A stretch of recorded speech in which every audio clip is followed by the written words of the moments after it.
Hello বন্ধুরা, আজকে আমি কাতল মাছের ঝোল রান্না করব। দেখুন, লবণ দিয়ে দিয়েছি, হলুদ দিয়ে দিয়েছি।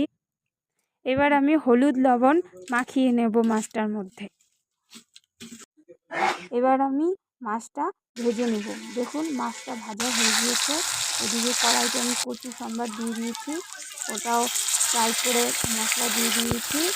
এটা হালকা ফ্রাই করব, তারপরে এটার মধ্যে আমি ঝোল দিয়ে দিব। দেখুন বন্ধুরা, ফ্রাই করা হয়ে গিয়েছে আমার। এবার গরম জল করে রেখেছি, ওটাও এখানে ঢেলে দেবো। দেখুন, আমার মাছের ঝোল প্রায় হয়ে এসেছে। এবার ঝোলটা ফুটিয়ে নেওয়ার জন্য 10 মিনিট ঢাকনা দিয়ে রেখে দেব।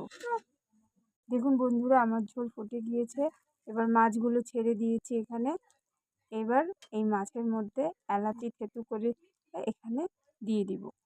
এই যে এলাচি দেওয়া হয়ে গেলে মাছটা এখন নেড়ে চেড়ে নামিয়ে দেব। আপনারা এইভাবে ট্রাই করে দেখবেন। Tata, bye bye.